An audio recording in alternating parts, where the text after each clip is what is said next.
अस्सलाम वालेकुम। प्रोग्राम में खुश आमदीद। और सबसे पहले आज की अहम खबर बलूचिस्तान के बारे में पाकिस्तानियों की तशवीश है। वहाँ से आपने देखा होगा पिछले 2-3 दिनों से जंग की खबरें आ रही हैं। दहशतगर्दी के ख़िलाफ़ एक जंग जारी है। दहशतगर्दों ने हमले किए और उसमें काफ़ी भारी नुकसान उन दहशतगर्दों ने उठाया है। और इसके जवाब में पाकिस्तान की स्टेट की तरफ से उनको क्या पैगाम दिया गया है। पैगाम आया है बलूचिस्तान से और यही हमारी आज की अहम खबर है, क्योंकि पूरे पाकिस्तान में एक तशवीश की लहर है। बलूचिस्तान जो पाकिस्तान का दिल है, धड़कता है पाकिस्तान के साथ, उसमें सिचुएशन इतनी ख़राब हो तो ज़ाहिर है पाकिस्तानियों को तशवीश तो होगी। ख़ास तौर पर इस वक्त हमें ज्वाइन किया है शाहिद रिंद साहब ने, जो मुआवन वज़ीर आला बलूचिस्तान है बराए मीडिया और सियासी अमूर। शाहिद साहब अस्सलाम वालेकुम। वालेकुम सलाम अफसर साहब। सब ये जैसे मैंने बताया कि हमारी आज की आम खबर ये है कि पाकिस्तानियों में तशवीश है बलूचिस्तान के बारे में। वहाँ बड़े अरसे से एक जंग जारी है दहशतगर्दों के साथ, लेकिन पिछले 2 दिन में तो 145 दहशतगर्द मारे गए हैं। अगर नंबर्स की तरफ हम देखें तो कितनी बड़ी कामयाबी है ये, और क्या, चलिए ये बताएं कितनी बड़ी कामयाबी है। अफसर साहब, thank you for having me in your show. आप जब ये सवाल आपने किया कि कितनी बड़ी कामयाबी है, तो कंपैरेटिवली ये जो फितनतुल हिंदुस्तान की दहशतगर्द तंजीमें हैं, इन्होंने आज से चंद माह कबल भी एक हैरोफ के नाम से एक ऑपरेशन लॉन्च किया था, और जो गुज़िश्ता 48 घंटों में था उसे हैरोफ 2 के नाम से लॉन्च किया। हैरोफ 1 जब हुआ था अफसर साहब, आपको भी याद होगा, उस वक्त भी उन्होंने कोशिश की थी लजबेला में और मूसा खेल में कुछ हमले किए थे। और आपको याद होगा कि मूसा खेल में जो है मासूम मजदूरों को निशाना बनाया गया था जिनका ताल्लुक पंजाब से था। हैरोफ 2 जब लॉन्च हुआ अफसर साहब, हैरोफ 2 के लॉन्चिंग की इंटेलिजेंस इंटीमेशन या इंटेलिजेंस इंफॉर्मेशन किसी हद तक हमारे पास मौजूद थी, क्योंकि अगर आप सिर्फ इस वाकये से 48 घंटे पीछे चले जाएं तो पंजगूर और शाबान के इलाकों में जो इंटेलिजेंस बेस्ड ऑपरेशंस हुए उसके नतीजे में 41 दहशतगर्द मारे गए। और जिस वक्त हैरोफ 2 लॉन्च हुआ उसमें बेसिकली सुबह जब अर्ली इन द मॉर्निंग इन्होंने क्वेटा सिटी को यरगमाल बनाने की कोशिश की, तो बलूचिस्तान की जो पुलिस है उसने, फ्रंटियर कोर बलूचिस्तान ने और जो दीगर कानून नाफिज करने वाले बिलखुसूस हसास इदारे हैं, उन्होंने न सिर्फ इनको कर्टेल करने की कोशिश की, बल्कि जहां जहां पर ये क्वेटा सिटी में सरफेस हुए वहां पर इन्हें वहां से डिस्पर्स करने में सिक्योरिटी फोर्सेस कामयाब हुई। और जो मेन कितनी बड़ी है ये, देखिए इतनी बड़ी कामयाबी है अफसर साहब, चूंकि आप इन तमाम चीजों को रिपोर्ट करते रहें। बलूचिस्तान में किसी भी दहशतगर्द हमले की सूरत में हमें कभी भी इतने बड़े नंबर्स में दहशतगर्दों को मारने के फिगर्स हमारे सामने नहीं आते। इस बार हम चूंकि तैयार थे, हमें अंदाजा था कि उन्होंने मुख्तलिफ जगहों से अटैक्स करने, और मैंने आपको जैसे मिसाल दी कि शाबान और पंजगूर की इंटेलिजेंस हमें मिली तो उस पर हमने कार्रवाई की। उसके अलावा क्वेटा में भी हम हाई अलर्ट पर थे, जिसके नतीजे में उनका जो टारगेट था रेड जोन में दाखिल होने का, उसे हमने नाकाम बनाया। अगर आप वो विजुअल्स देखें जिसमें बलूचिस्तान पुलिस का एक जवान आखिरी लम्हे तक, वो इस वक्त जख्मी है, चीफ मिनिस्टर ने आज अपनी प्रेस कॉन्फ्रेंस में भी उसका जिक्र किया, और गवर्नमेंट ऑफ बलूचिस्तान उसे जो हाईएस्ट अवार्ड्स है उसके लिए नामजद कर रही है। वो आखिरी लम्हे तक, जब तक कि उसने खुद को एक्सप्लोड नहीं किया गाड़ी में सवार खुद को हमलावर ने, उस वक्त तक वो जवान उस पर फायरिंग करता रहा ताकि उसे रेड जोन में दाखिल होने से रोक सके। क्योंकि एक चीज याद रखिए, रेड जोन सिर्फ एक एरिया नहीं है, वो गवर्नमेंट की मशीनरी का मरकज है। उसे वो हिट करके ये साबित करना चाहते थे कि हम यहां भी दाखिल हो सकते हैं, जिसे नाकाम बनाया गया। तो इसमें लेकिन इतलात आई है कि रेड जोन में वो घुसे हैं और हॉस्पिटल के बाहर तक भी पहुंच गए हैं, ये दुरुस्त है इतलात? नहीं, ऐसी कोई इत्तलात दुरुस्त नहीं है। वो विजुअल्स अगर मैं आपको भेज सकूं जिसमें रेड जोन की तरफ जो गाड़ी बढ़ रही है उसे बलूचिस्तान पुलिस के एहलकार ने रोका, और चंद लम्हों के लिए वो लाजमी सी बात है सिविल हॉस्पिटल क्वेटा के कुछ एरिया में दाखिल होने की उन्होंने कोशिश की, जिसे कानून नाफिज करने वाले इदारों ने डिस्पर्स किया, और रेड जोन में कोई अच्छा, आपने कहा आपने कहा ये बड़ी कामयाबी है, तो क्या जो दहशतगर्दी की कार्रवाइयाँ वहाँ पे हो रही हैं बलूचिस्तान में, अब उसमें आप समझते हैं कि कमी आएगी या अभी मजीद इन लोगों का पीछा जारी रखा जाएगा? अफसर साहब, आज चीफ मिनिस्टर बलूचिस्तान सरफराज बुगटी ने जो वाज़ेह तौर पर अपना रिजॉल्व जाहिर किया है और उन्होंने वाज़ेह मौक़िफ़ लिया है, जिसको आपने अब से कुछ देर कब साउंड बाइट में भी चलाया। देखिए, बलूचिस्तान की जो सिचुएशन है अफसर साहब, ये हफ्तों, दिनों या महीनों की नहीं है। ये गुज़िश्ता 2 दहाइयों की है। और गुज़िश्ता 2 दहाइयों में यहाँ जो साबका सियासी हुकूमतें रही हैं, उन्होंने इस दहशतगर्दी की जंग के मामले पर न सिर्फ मुल्क की जो कौमी सियासी क़यादत है, बल्कि जो अस्करी क़यादत थी उसे भी कंफ्यूज किए रखा, कभी मुज़ाकरात के नाम पे, कभी पैकेजेस के नाम पे, कभी हुकूक की जंग के नाम पर। मौजूदा जो सूबाई हुकूमत है, वज़ीर आला बलूचिस्तान सरफराज भुट्टी की क़यादत में, जब 2013 से 18 तक वो वज़ीर दाखिला थे, तब भी वो इस बात पर वाज़ेह थे कि ये कोई हुकूक की जंग नहीं है बल्कि मुल्क को तोड़ने की साजिश है, और वो अब भी इस बात पर वाज़ेह है, और आज उन्होंने अपना रिजॉल्व जाहिर किया है। और इसके लिए ऐसा नहीं है कि सिर्फ बयानात की हद तक है। अफसार साहब, बलूचिस्तान की सूबाई हुकूमत वो पहली हुकूमत है जिसने नेशनल एक्शन प्लान की तर्ज पर न सिर्फ प्रोविंशियल एक्शन प्लान बनाया है, बल्कि जो लेवीज का पुलिस में मर्जर है, ताकि उसे एक चेन ऑफ में लाया जाए। क्योंकि माजी में जब कभी भी दहशतगर्द हमला करते थे तो यह कंफ्यूजन होती थी कि लेवीज डीसी में रिस्पॉन्सिबिलिटी में पुलिस। एक वज़ीर दाखिला ने भी और वज़ीर आला ने भी ये बात की है कि इंडिया इसके पीछे है। क्या एविडेंस है हमारे पास कि इंडिया इसके पीछे था जो कल और परसों हुआ है बलूचिस्तान में?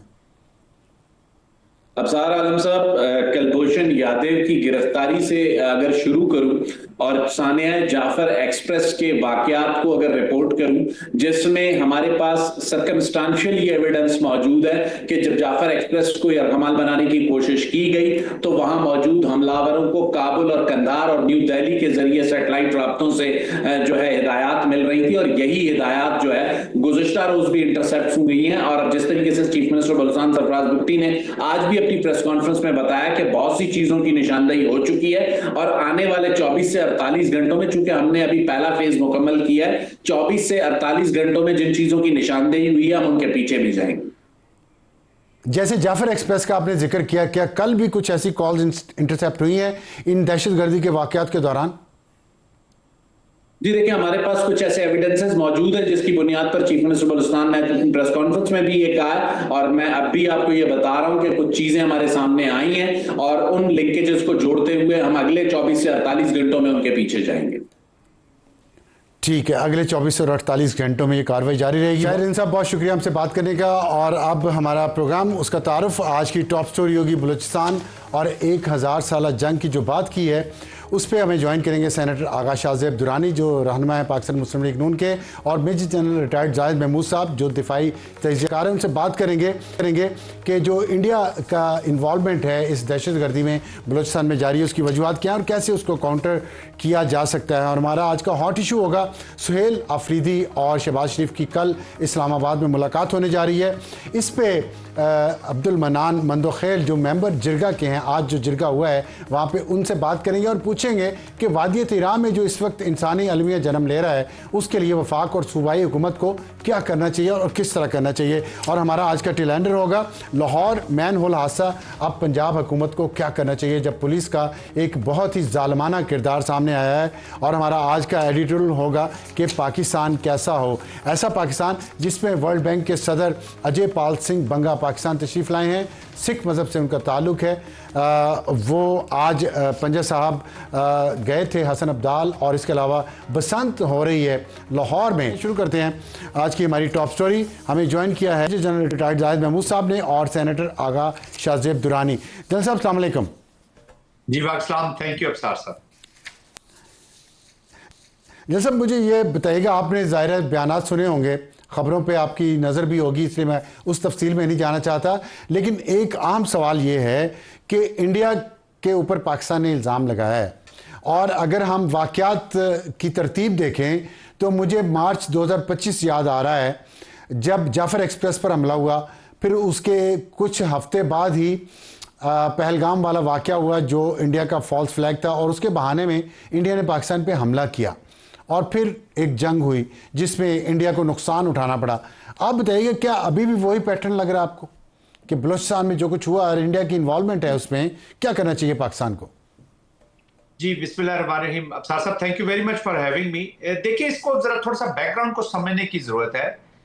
इंडिया का जो पहलगाम है और उससे पहले जाफर एक्सप्रेस है, ये वो कड़ियां हैं जो एक इंसर्जेंसी कह लें या एक जो प्रॉक्सी स्पॉन्सर टेररिज्म पाकिस्तान में हो रहा है, इन दोनों का जो मिलाप था कन्वेंशनल फोर्सेस का और नॉन स्टेट एक्टर्स के यूज का।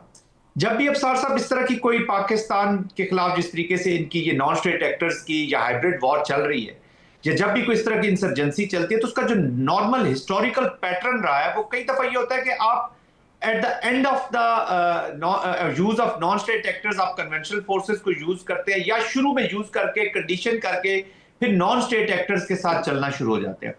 पाकिस्तान में जो एप्लीकेशन हुई, मेरे ख्याल में वो ऑन दी बिहेस्ट ऑफ, या उनका प्रेशर था इजराइल का इंडिया के ऊपर कि आप मिडिल ऑफ द इंसर्जेंसी कह लें या मिडिल ऑफ द एक जो आपने टेररिज्म कर रहे हैं उसके बीच में उन्होंने कन्वेंशनल अप्लाई की। दे थॉट कि बलूचिस्तान में सिचुएशन हो जाएगी, हमारे एलिमेंट्स जो वहां पे ऑलरेडी प्लेस्ड है वो एक वहां पे एक आग लगा देंगे, खैबर पख्तूनख्वा में सिचुएशन हो जाएगी, पॉलिटिकल पोलराइजेशन है, और आइडियल टाइम है पाकिस्तान को मजबूर करने पे। उनका जो पॉलिटिकल ऑब्जेक्टिव था वो ये था कि पॉलिसी कैप्चुलेशन कराए, न्यूक्लियर से ये पीछे हटे, कश्मीर को ये भूल जाए, और उसके बाद पॉलिसी अपनी से हट जाए।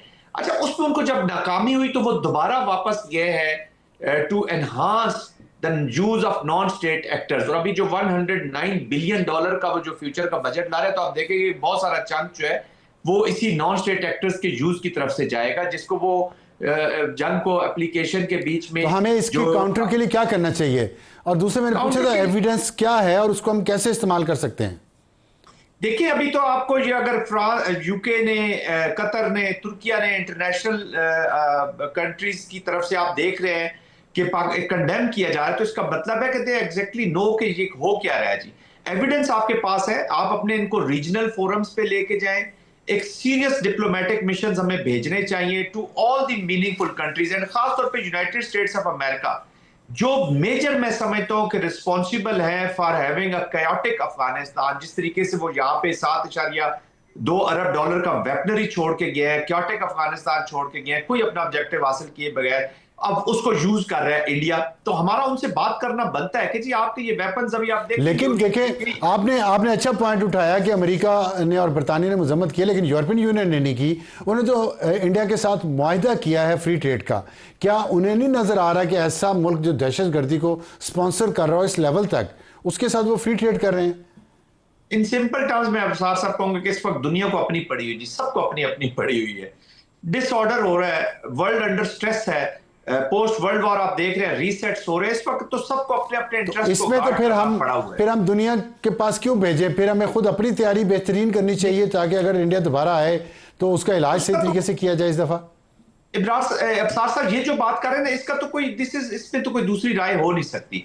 Strategic economy, strategic strength, responses हमने खुद ही जनरेट करने हैं। बट आपने सवाल किया कि हमें दुनिया को क्या, मैं सिर्फ ये कह रहा हूं कि दुनिया को बिल्कुल पता होना चाहिए कि इंडिया कर क्या रहा है। कल पाकिस्तान का जब रिस्पांस जाता है, या जो पाकिस्तान इनको ये जो स्पेशली ये जो बलोचिस्तान के अंदर ये जो अवामिल हैं जिन्होंने सो कॉल्ड, इनको इंटरनेशनल कवर भी हासिल है ना, कई लीडरशिप्स तो यूरोप में बिठाई हुई है उन्होंने, डेलिबरेटली बिठाई हुई है, इन्हीं के जिनके ताने बाने मिलते हैं। अफगानिस्तान ने इनकी लीडरशिप बिठाई हुई है, इंडिया ने इनकी लीडरशिप बिठाई हुई है, उनके इलाज भी हो रहे हैं, उनको फंडिंग भी हो रही है, तो दे आर रिस्पॉन्सिबल। इसलिए उनके पास जाना चाहिए, उनको पता होना चाहिए कि they are also supporting this indirectly या डायरेक्टली, वो भी सपोर्ट कर रहे हैं इनको, क्योंकि ये लोग वहां पे बैठे हुए हैं। तो ये जो मिशंस लेके जाएंगे, न सिर्फ सबूत लेके जाएंगे, उनको बताएंगे कि आपसे हमें क्या तवक्कुआत है। तो कम से कम आप हायर मॉरल ग्राउंड पे तो जाए ना, जब तक आप रोते नहीं है जी। अच्छा, ये फरमाइएगा कि टीटीपी का और बीएलए का जो आपस में अलायंस है, इसकी मुझे साइंस या अंग्रेजी समझाएं कि आप तो ज़ाहिर तालिबान को अच्छी तरह जानते हैं कि वो तो मज़हब के नाम पे लड़ाई लड़ते थे।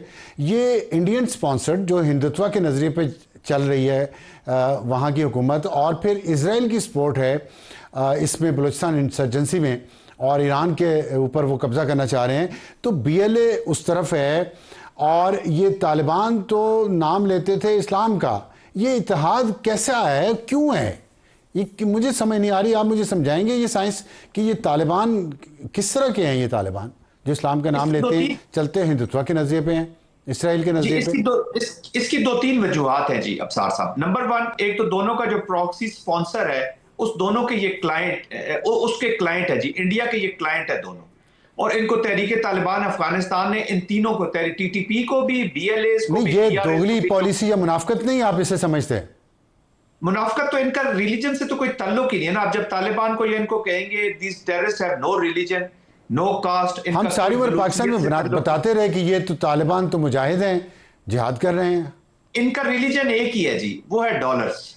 इनका रिलीजन है वॉर से जुड़ी हुई टेररिज्म, इकोनॉमी, और कॉमन ऑब्जेक्टिव इनका मिल गया इंडिया के साथ टू इम्प्लोजन ऑफ पाकिस्तान। तो उसमें इनकी जो वॉर रिलेटेड इकोनॉमी है वो फैल फूल रही है, अपनी पावर में बैठे हुए, इंटिमिडेशन कोएर्जन से, ताकत से वो काबुल में बैठे हुए हैं, और ये यहाँ पे बलोचिस्तान में बैठना चाहते हैं। तो इट इज ये इनको चीजें। बहुत शुक्रिया जनरल जाहिद से बात करने का। और हमें ज्वाइन किया है सेनेटर आगा शाहजेब दुरानी साहब ने, मुस्लिम लीग नून से आपका ताल्लुक है। दुरानी साहब अस्सलाम वालेकुम। वालेकुम अस्सलाम। ये फरमाइएगा, बलोचिस्तान में दफ़ा 144 नाफिज हो गई है और हर किस्म की असले की नुमाइश और इस्तेमाल पर सख्त पाबंदी है। आपके ख्याल में इससे कोई फ़र्क पड़ेगा?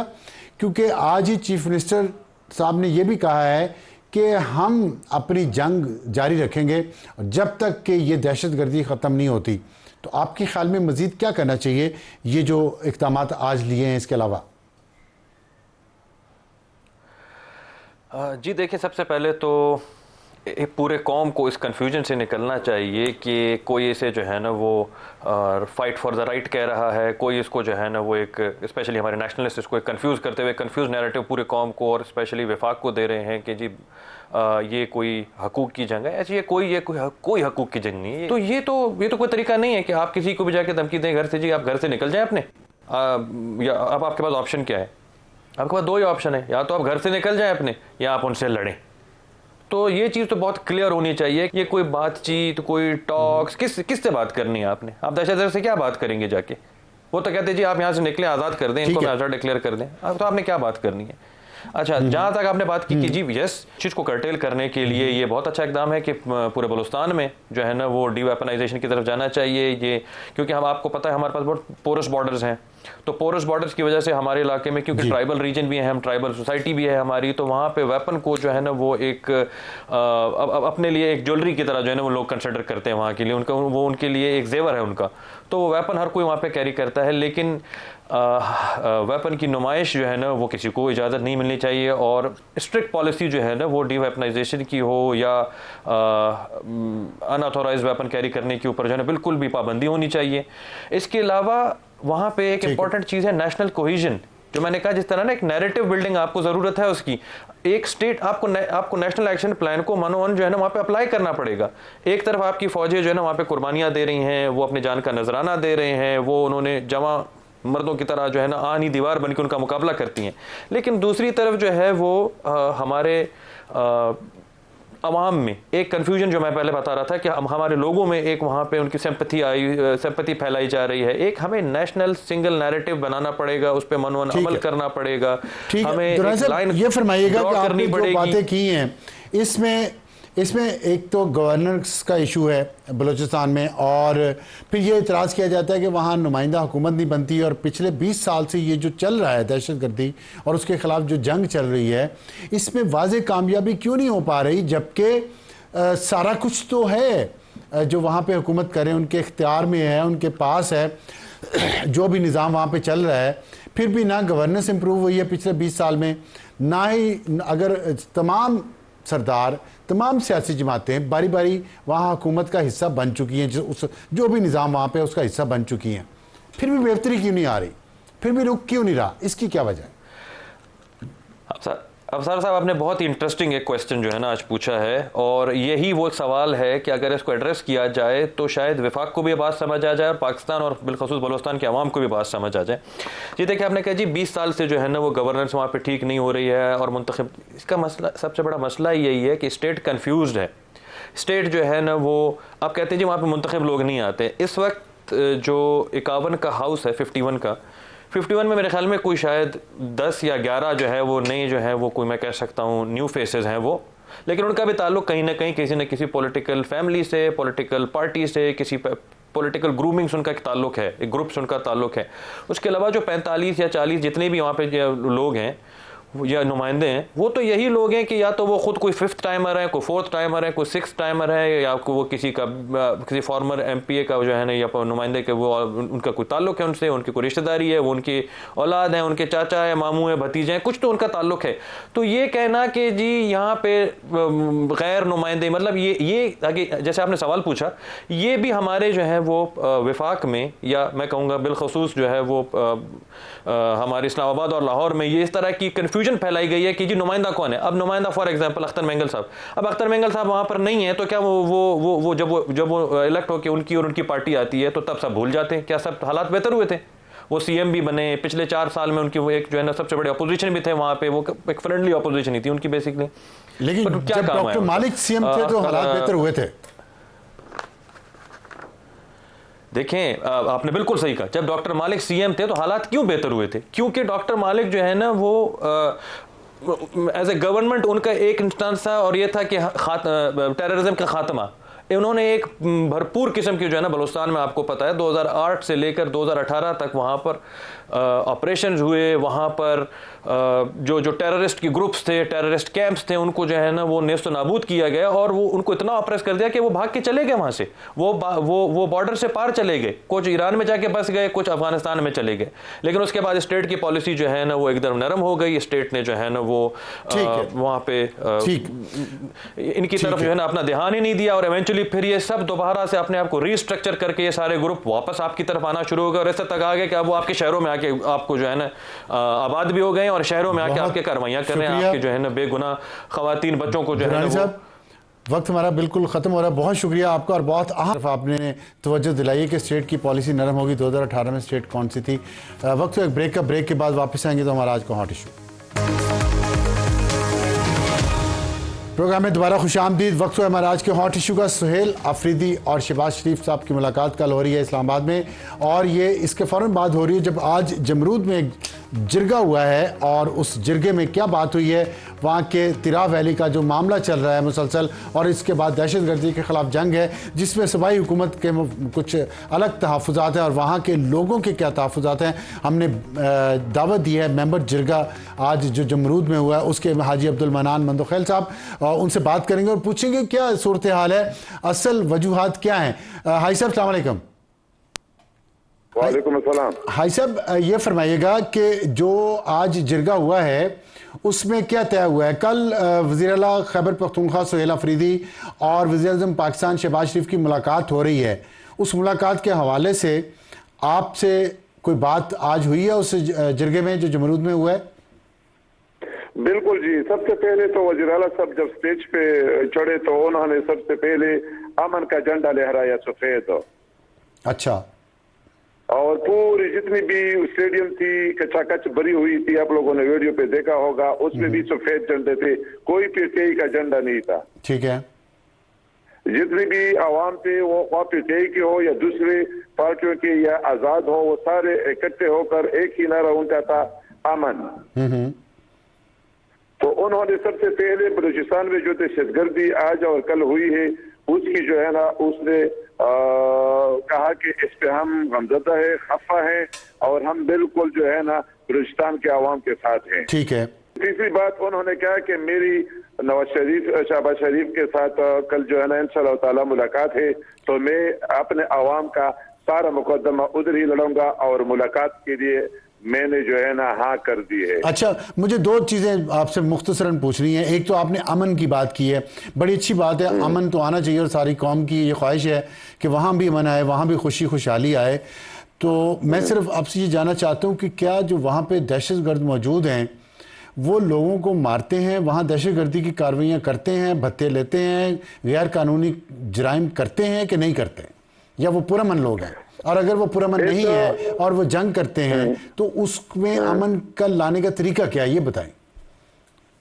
अफसर आलम साहब, सबसे बड़ी बात यह है कि जब 2017 में हुकूमत पाकिस्तान ने ऐलान किया और सिक्योरिटी फोर्सेज ने कि तिरा जो है ना नो गो एरिया नहीं रहा, मुकम्मल आजाद हुआ है, उसके बाद हमारा एक तो मैदान की राह है, एक हमारा कुकीखेर जो जमरोज सब डिवीजन के साथ आता है, उसमें 30% लोग अभी भी अपने गांव छोड़कर इधर ही बस रहे हैं और उधर नहीं छोड़ रहे हैं हमें। हालांकि हमने 76 दिन इधर धरना भी दिया था, रोड ब्लॉक करके अफगानिस्तान वाला। तो उसमें सर जी बात यह है, अगर हम हकीकत की तरफ देखें तो उस टाइम ट्रांसपोर्टेशन में 35,000 और फी घर जो है ना 1 कोटी का 4 लाख उन्होंने सर्वे करके चेक भी दिए हैं। ठीक है। उसके बावजूद जो महकमे उन्होंने भेजे थे तो उसमें जो लोग शामिल थे सरकारी, तो वो रिश्वत भी वो इस तरह लेते थे। हमारे तिरा में सर जी इस तरह है कि उधर 4 दीवारियां नहीं होती थी, पहाड़ हैं, तो पहाड़ों में एक कमरा जो है ना एक भाई का है, दूसरा कमरा दूसरा छत दूसरे भाई का है और तीसरा जो है ना तीसरे का, तो वो एक कमरा लेते थे क्योंकि वो तो गिर चुके थे 12-13 साल। ठीक, लेकिन मेरा सवाल यह था कि अमन कैसे आएगा जब वो बंदूक उठा के हमला कर रहे हो आप पे और आप झंडा उठाएंगे अमन का, तो कैसे आए? मैं तो वो तरीका पूछना चाह रहा हूँ कि उनसे लड़ा जाए। अगर कोई बंदूक उठा के हमारे घर में आ जाए तो उससे लड़ेंगे या उससे अमन करेंगे, क्या करेंगे? और जब वो अमन पे ना माने, वो बंदूक अपनी नीचे ना रखे, फिर क्या करें? देखो सर जी, सब कहकार मर्जर से पहले हमारे इलाकों में था, जो हमारी आना जाना था उसी रफ्तार से हमें छोड़ दे, तो हुकूमत तो उसको तो नहीं मान रहे हैं ना। तो जिरगे जब हुए आपके इंतजामिया के साथ, उसमें क्या तय हुआ था? उसमें 3 ऑप्शन दिए गए थे ना कि या तो ये हथियार डाल दें, ये जो दहशतगर्द यहाँ पे मौजूद हैं, या आप लोग ये यहाँ से चले जाएं, या आप लोग खुद इनसे मुकाबला कर लें, या फिर आप लोग यहाँ से साइड पे हो जाएं, हम सिक्योरिटी फोर्सेस इनके साथ मुकाबला करेंगी। ये ऑप्शन थे, तो उसमें क्या इत्तेफाक किस बात पे हुआ था? देखो सर जी, हम सौरकुनी जरगा गए थे, उनके साथ हमने मुज़ाकरात किए। 3 ऑप्शन थे। एक ऑप्शन ये था कि आप लोग यहाँ से हमारे इलाके से निकल जाए, अगर वो नहीं निकलते तो फिर अवाम को बोलो जो उधर रहते हैं कि आप लोग उधर से निकल आए इधर। ठीक है, तो फिर क्या फैसला क्या हुआ? फैसला कुछ भी नहीं हुआ। वो उधर से डिमांड दे रहे थे, ये इधर से डिमांड दे रहे थे। तो हमने मिन्नत समाजत करके और उनको भी सवाल किया, उनसे भी रिक्वेस्ट की, हुकूमत से भी रिक्वेस्ट की। उनको हमने ये रिक्वेस्ट की कि हमारा इलाका है, हमारे लोग हैं, हमारी जो है ना बहन और ख्वातीन जो है ना वो बेहया हो जाती है, मसले खड़े होते हैं ऑपरेशन से, तो आप लोग निकल जाए। तो हमें डिमांड देते थे, ये इधर से अपने डिमांड मांग रहे थे। तो वो अगर में लोगों को तकलीफ थी, तो अगर वो आपकी माँ बहनों का वास्ता देने पे भी नहीं मानते, तो फिर आप नहीं समझते कि वो गलत कर रहे हैं? उनकी डिमांड थे, जिस तरह हम पहले से इधर चहलकदमी जो कर रहे थे और जो हमारे अपने जो है ना वो कैंप वगैरह थे, उसी तरह रहने थे जिस तरह मर्डर से पहले, मर्जर से पहले जो है ना फाटा में थे। तो ये तो फिर रियासत को चैलेंज करने वाली बात हुई ना।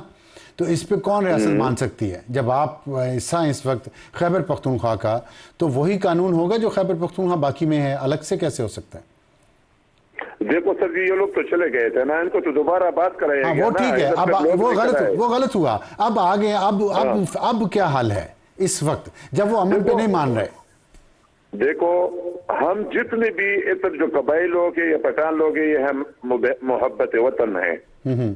खुदा की कसम में हर बंदे को कहता हूँ, जो यूनिफॉर्म में होता है उस यूनिफॉर्म वाले से हमारे लोग ज्यादा मुहब्ब वतन है। बगैर तनख्वाह के इस मुल्क और इस स्टेट के लिए हमारे मसलन ने कुर्बानियां दी हैं। ठीक है, अच्छी बात है। और ये कितनी बड़ी कुर्बानियां हैं कि लोग हिजरत करके उधर से आ रहे हैं, ये कोई मामूली बात तो नहीं है ना। बिल्कुल सही, बहुत बहुत बड़ी बात है, इस पे कोई शक नहीं है। देखो ना, सबसे देखो, एक पठान पूरी जिंदगी जो है ना कमा कर बाहर जाकर सफर करके एक घर बनाता है और एक हुजरा या बेटक बनाता है, सारे जमा पूंजी उस पर खर्च करता है, वो हमारे सारे वीरान हो गए। ठीक है, ठीक है। तो इसका तो देखो, ये सबसे बड़ी कुर्बानी यही है ना। ठीक है, चले हाजी साहब, बहुत शुक्रिया हमसे बात करने का। देखते क्या निकलता है मीटिंग में प्राइम मिनिस्टर और चीफ मिनिस्टर के दरमियान जो हो रही है। वक्त है हमारे एक टेल एंडर का, और ये टेल एंडर है आज लाहौर मैन होल हादसा जो हुआ है, उसमें पंजाब हुकूमत ने कुछ एक्शन लिया है कुछ लोगों के खिलाफ, लेकिन क्या ये हल है, ये मुस्तकिल हल है ये नहीं है, और पंजाब हुकूमत को इस पर क्या करना चाहिए क्योंकि इसके पास मौका भी है। देखिए ये रील जो बनाई है मैमूना सत्तार ने, पंजाब हुकूमत को चाहिए कि इसको देखे और कोशिश करे कि इसमें जो पैगाम है उसको समझा जाए।